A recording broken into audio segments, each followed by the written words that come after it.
Hello guys, blessed Sunday. Ito nga pala ang day off namin at punta kami sa Camtin Flower Farm. At sasakay kayo guys sa Kamsyong MTR Station. Mag-exit kayo sa exit C at sasakay ng bus 601B papuntang Camtin Farm. Mga 10 minutes lang guys ang biyahe. Ayan, $5 something lang yung pamasahe ng minibus.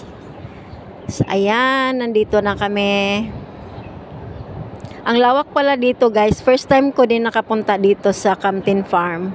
Meron din siyang mga strawberry, may mga mais, basta marami silang mga tanim dito. At ang pinaka-highlight talaga this time na pinupuntahan is itong Cosmos Flowers. Ang ganda ng pagka-purple color niya. Ang lakas makaganda guys. Charot! Ayan, madaming tao na nung hapon, nung umuwi kami 3:30. Nung pauwi na kami, ang daming nagsidatingan ng mga tao. Ayan guys, ang ganda talaga ng kulay niya. Kasi buhay na buhay pa siya guys. Baka next week nito is malanta na.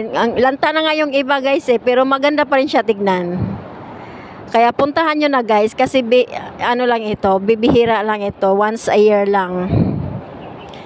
Yan ang lawak talaga ng farm nila. Medyo hindi pa malalaki yung mga strawberry, pero siguro next month strawberry season na. Ayan siya oh. Kukunti pa lang yung pwedeng i-harvest na strawberry. Meron silang Korean na strawberries, merong Japanese. Tag 120 ang 1 pound. Kayo din ang mag-pick guys. Pero kukunti pa lang ang hinog kasi ano lang niya. Green pa lang siya, maliliit pa lang. At ayan, ang ganda talaga ng Cosmos Flowers na to. Siyempre, sulitin na natin kasi libre lang naman dito guys. Pamasahe lang ang magastos mo. Yan, ang ganda ng pagka-purple niya. Tsaka mayroon siyang puti, dalawang kulay na purple. Ayan oh, may dark na purple at light purple na Cosmos Flowers. Nakaka-relax dito guys magpunta sa farm kaysa city.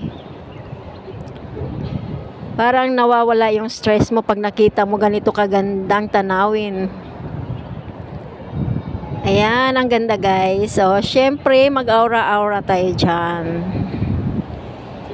Ayan, ang sarap sa mata talaga tignan ng mga flowers. Ang buhay na buhay ang kulay niya. Yan. So ito na nga guys, meron din silang papanda. Nagkalat itong panda dito sa Hong Kong guys. Ayan, ang ganda oh. Panda family. Dito yan sa Camtin Farm. Ayan siya, ang cute nila tignan oh. Ayan. O syempre ang person nagpaso-paso dyan guys. Sulitin natin kasi libre nga. Uy, ang cute talaga ng mga panda na to. Oh, pamilya talaga sila guys. So, iba-iba pa ang ano nila, ang position nila. So, yun na nga guys. Uwian na. Thank you so much for watching.